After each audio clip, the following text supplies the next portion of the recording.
Ryan actually just posted a video that's doing very, very well, and he'd like to come on my show and talk to you guys a little bit about it. It's been a really fascinating sort of thing to analyze with you as we've been talking before we started this episode. But you have a character that you like to play, and the character is called Pastor Theology. And I just think that this is just a very clever name, Ryan, because you don't really want to be identified necessarily as a Latter-day Saint on your channel. You want to reach a wider audience. Right. And I just think that this is really, really fascinating because you're kind of doing the same thing that Pastor Jeff is doing, in that you are sharing, you're doing something a little bit, clandestine in sharing your testimony, but doing it in such a way that more people will be able to appreciate what you have to say by using the name Pastor Theology. Right. Yeah. And that's the idea. I came up with the character about almost 10 years ago now. The idea is there's some great LDS channels out there, and it's great that we have these community building content makers. But I don't want to have conversations with just Latter-day Saints. I grew up in the church. I'm an active member. I love the church very much and have a very strong testimony of the restored gospel. But I want to have conversations with other Christians. Right. Yeah, right. That makes sense, because that's what we're here to do. We're trying to live the gospel. We're trying to, every member is a missionary, right? We're trying to spread this message to as many people as possible. And I just thought that was really clever that you had done that. I don't write my episodes for Latter-day Saints, although I often talk about Latter-day Saints topics or put in LDS subject matter, doctrine, teachings, and ideas. I just don't present them as my ideas. I'm just really reporting on what is, right. What's out there. You're just saying what you have read and studied and compiled. Mm-hmm. That's really cool. You recently posted this video. It's doing very, very well. And I think that part of the reason is that it is kind of touching some nerves that we have in this society. I think that there is institutional distrust, and all of your episode is about the different organizations that exist within the different churches. Right. So it's all about your faith is the channel, and it's comparing 5 major church organizations and how Latter-day Saints offer more than all others is the title. So both you and I grew up in the church, and we know that the organization of the church is very good. And, but there's so many people out there who don't have an organized religion, and they hate organized religion. But it's like, how do they reconcile this? Like, we're here at the end of times, you guys, and we need to have some sort of an organization to help people through these difficult last days. Yeah. Right. And that was something that came up too in our conversation, is that, on my channel, I've been focused so much on the blessings of the temple and spiritual preparation. We should have faith, that God can protect us. He will protect us. But also something that they brought up in our conversation is that I could improve my channel by talking more about temporal preparation as well. So Ryan, what are your thoughts about that? Like, how can people survive without an organization of the church? They're just on their own, like what's going on out there in the cold, dark world? Truly. And that's what that episode is all about, and why we're having this conversation. It as you're talking, it reminds me that this is not an old idea, or this is not a new idea. This is actually a fairly old idea. There was this Anglican preacher in England back in the early 1800s named Robert Aiken. And famously, he had this idea. He was going about teaching all of the different congregations and had a large following, started several churches of his own, teaching that there needs to come a day where a new apostolic age will occur, where we will have a restoration of the gospel and truth, but also to fulfill ancient prophecy from the scriptures regarding the second coming. And it was very interesting when LDS missionaries started showing up in England very soon thereafter, and a lot of his followers converted. But he actually decided, even though I've been preaching this very thing and this looks like that church. I'm not going to follow it. He actually abandoned his preaching and went back to his just as a congregational member in his old Anglican church. That's interesting. So he was just kind of like maybe just an overabundance of caution. He just kind of felt that maybe it was not time yet for him to do that. That's, and that's a legit thing too. I feel that everybody should be converted to the gospel of Jesus Christ, right? But maybe for some reason God has a different plan. And that's my take as well. Look, if you want your for yourself or for your children to have the best opportunities to grow as a person, as an individual in leadership skills, management skills, organizational development, just in general, you can find no better organization to do that than within the Church of Jesus Christ of Latter-day Saints. Yeah, and I felt that so much that I too have been benefited from this organization of the church, not just spiritually, but temporally. Like, it has taught me so much, like speaking, for example, public speaking. Yeah. This health code that we have, that is expected to add, 10 to 15 years to my life. Yeah. It's an incredible organization, both temporally and spiritually. Exactly. And I think that is going to be key as we are approaching the second coming here. We're going to need these things to become the people that we need to be to meet the Savior at his coming. And Ryan, so going back to this guy, what was his name again? This pastor, this Anglican Robert Aiken. Robert Aiken. So I was just reading the other day from the Joseph Smith, the Discourses of the Prophet Joseph Smith. Yeah. And it seemed to me that this Robert Aiken is picking up on some of the same things that Joseph Smith was saying, which is that, so you have the Catholic Church as a tree, right? And Joseph Smith compared the Catholic Church as a tree. If the tree is corrupted and has like a fungus or a disease in it, you cut off one of the branches and then start a new church. How is that tree also corrupted? How can right. So if you start wrong, you can't make something new from the thing that is wrong and have that new thing be correct. It's just branches off and you have the same corruption throughout. Right. And I think that maybe a lot of people who are non-denominational people kind of have this feeling. And in fact, you actually had quite a few comments on your channel regarding one commenter in particular, and you sent it to me, in preparation for this episode.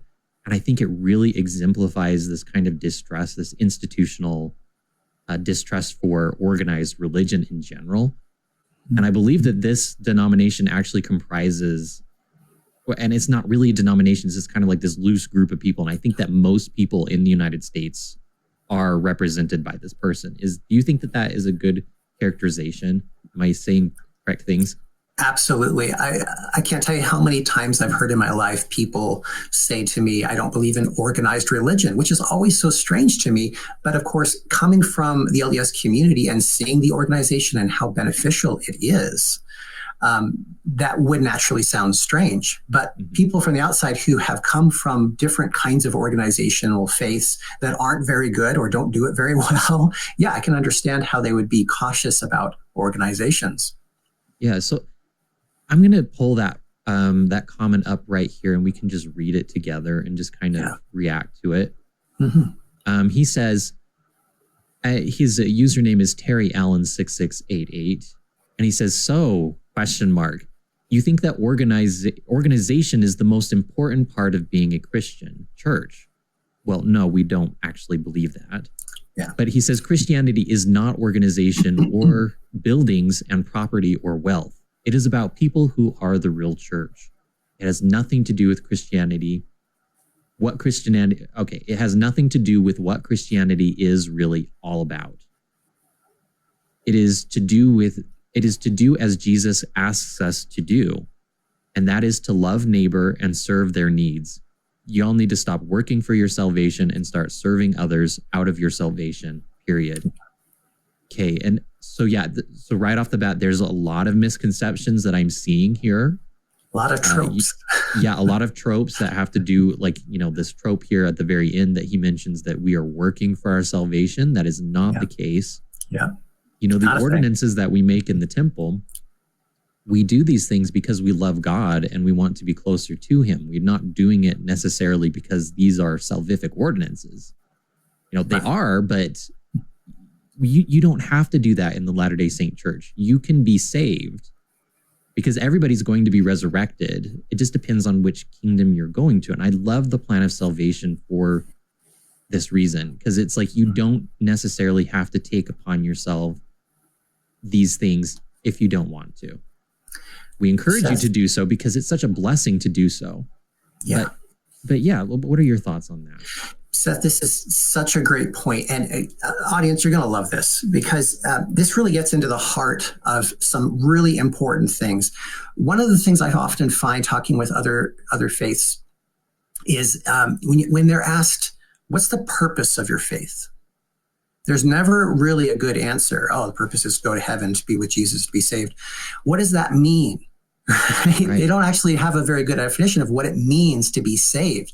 And we, of course, with the Restored Gospel, understand there are different types of being saved. There are different types of salvation. You're, for one, going to be resurrected. That's a fact. Everybody who's lived on the earth is going to be resurrected, meaning you have a salvation from death. Right. From physical death, and going to a state of immortality, no matter what you do, right? You are saved in that regard. But there are other types of salvation. So, you brought up temples. That's a perfect example.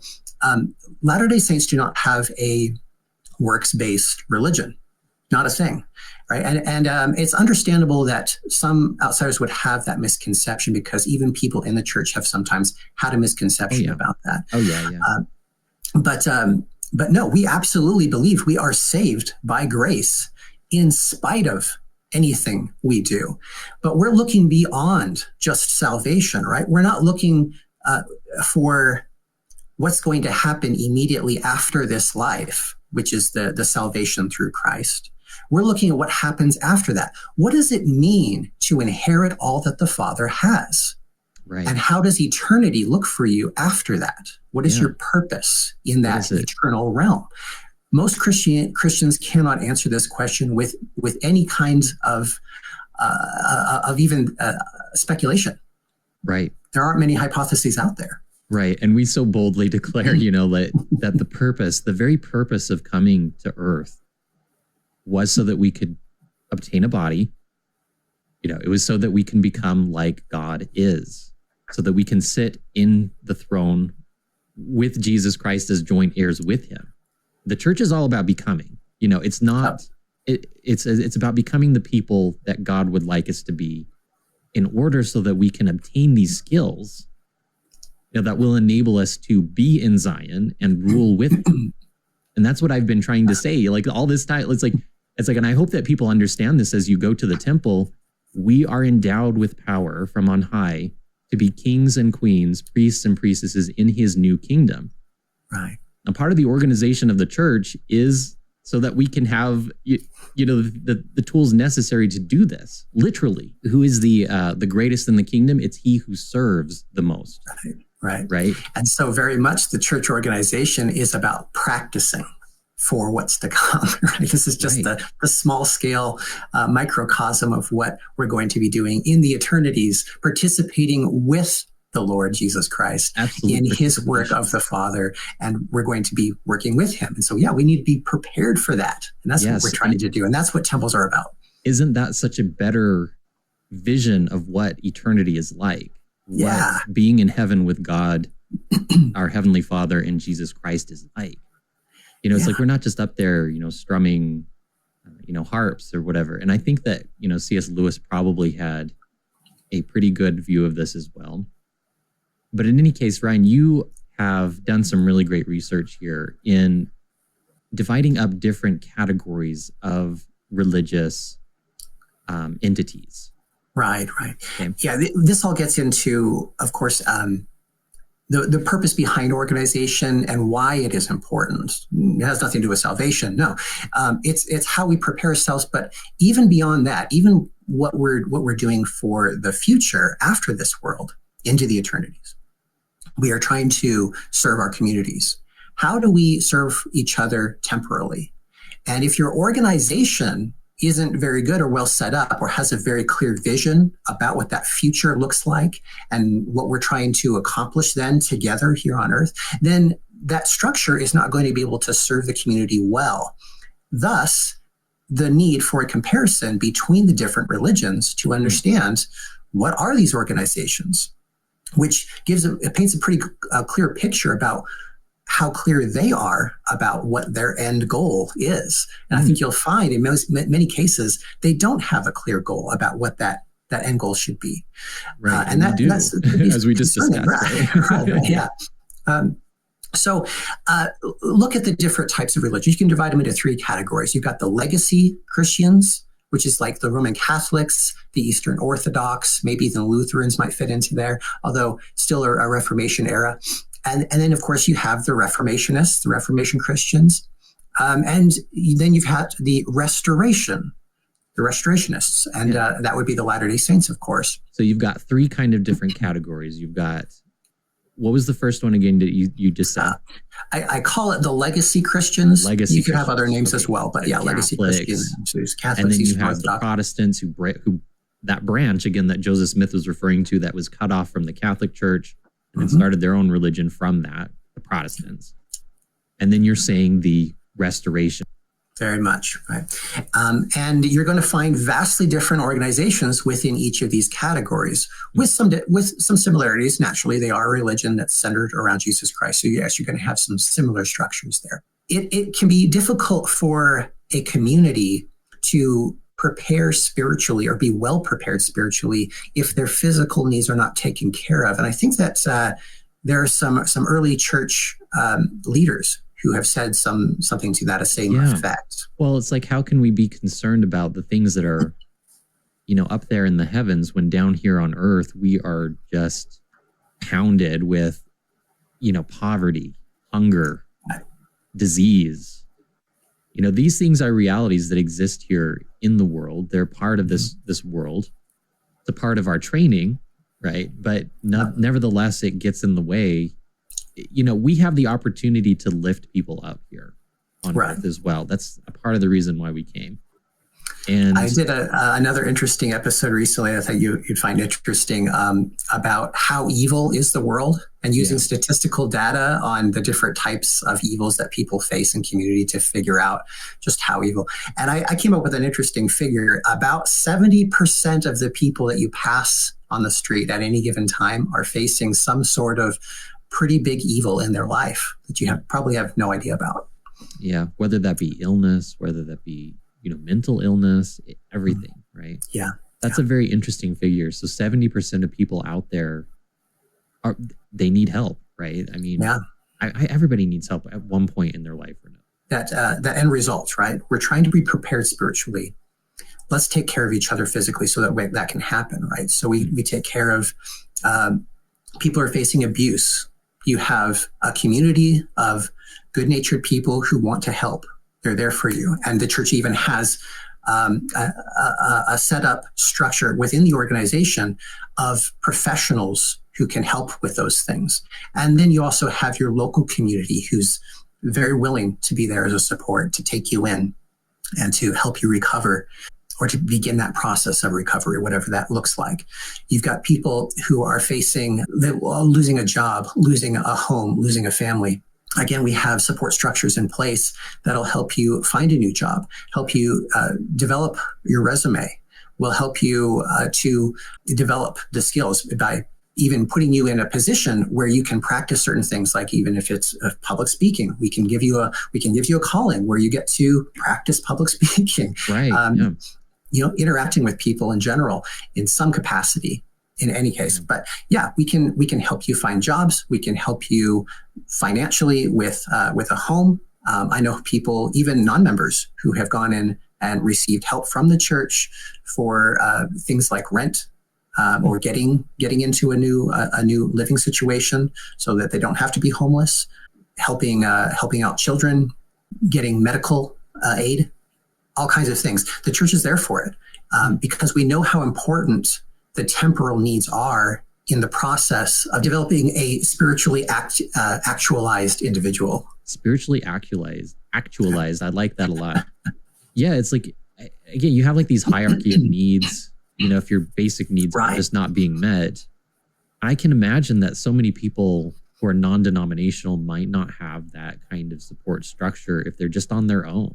So I looked at several different organizations. The Catholics, of course, are they're probably around the closest to LDS community structure, but you've also got the Methodists, Presbyterians, the Non-Denominational Christians, and the Baptists. Those are some of the really big ones. It's interesting also, just as a side, that the largest religious organizations in the country are also classically the most persecuted. Interesting. Right? Yeah. Yeah. So they start out small, but then they grow through their persecution. Right. Yeah. Catholics, Baptists, and Latter-day Saints, the largest ones, classically the most persecuted in the United States. But the organization of any of these highlights how well their religion as a community are able to influence culture, their community, and the community at large. And I think those are important things to look at. Lots of my work, in fact, almost all of my work has been about creating new conversations to have with people. For example, I have got the book, The Saints Who Built America, right? All of this is just church history, but how it affects greater society, great American culture, fits into American history. And it's about new conversations. What kind of conversations are we having outside of the traditional ones that people are going to kind of shy away from? I want to talk to you about Jesus. I don't want to hear about your Jesus.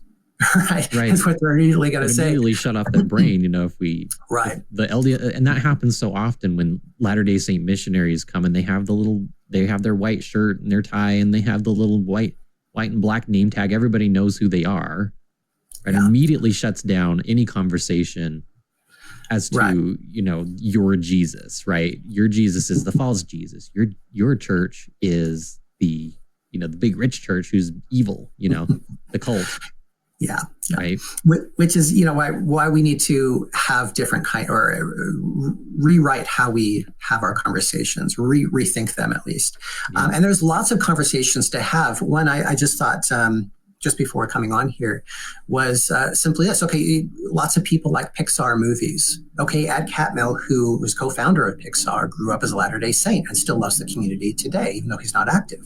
What in his upbringing, in that community and organization that he came up in, helped him or influenced how he built his company, Pixar, and how he made his films or what type of films he made.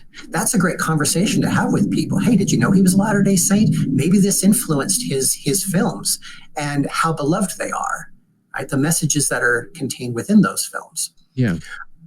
But we can have all kinds of conversations. So what does your church mean by salvation? What does that look like to you? Interesting. I might be able to add something to that. Have you thought about this? Have you thought about this plan of salvation? What happens after the fact? Have you thought about exaltation? Many of the early canonized Christian saints talked about exaltation and becoming as God or like God. Yeah. It is very common throughout up into the 4th century. It's something that's not talked about very much, but there's some fantastic quotes out there about it. What about how is your church organized? What kind of things does it offer? Interesting. Let me tell you, we have something similar in our church, but it also does this, and this, and this. These are great conversations to have. This opens up the door to having new dialogue with our Christian brothers and sisters who very much need what we have, but they are kept from gaining access to it because of their organization and how it denigrates any kind of opposition. Because remember, of course, these are for-profit organizations. They are very much profit-driven organizations with the paid clergy. They also have the history, which is a big part of it, which is going to play into these generational inherited biases. And those can be very strong because there's a long-standing tradition of it. We have 200 years of bias pushed against the church. Where does that bias come from? Is it politically motivated? Is it economically motivated? You will find that that is the case in almost all of these situations. But understanding that gives you a new tool, a new way of framing the conversation that you have with others. Yeah. And a big part of, again, just comes back to understanding what does that organization look like and what is its purpose? Right. Well, it's just it's very interesting to me because it's so, as a Latter-day Saints, we do not have classes or lessons in our churches which teach its members to attack other religions. We're we're in the last days that we're preparing for the second coming. The organization of the church is here to help us do that, but guess what? It's going to be up to us to help our brothers and sisters come into the fold. You know, the apostles and prophets. We've been talking about this, Ryan, so often now. Every Saturday, I read reports of stake conferences that people have sent to me, and what people are saying is that our apostles, our prophets in the 70s are saying expect and pray for an influx of members. Okay, and these are people these are converts for one, but also people who are just returning back to church. We need to create a sacred space for people in the sacrament halls. We need to have grace as people are coming in, because these are people who have attacked us for years, maybe. Like if they're your family members who left, they've probably said things that are very hurtful to you. And so we need to have that grace, and we need to have that sacred space for them prepared, and they will come back. And we need to do our part. And I've said this so many times before, there's not a single person within the sound of my voice who has not had somebody leave the church in their family or their friends. And so, yeah, we're coming up to the last days here. And so, Ryan, I really appreciate you coming onto the show today and talking about the organization of the church. It's such an important and beautiful thing. You know, I think that probably a lot of people, you know, would probably avoid this topic on their channel. You know, it's not something that we typically would talk about, but it is such a good thing.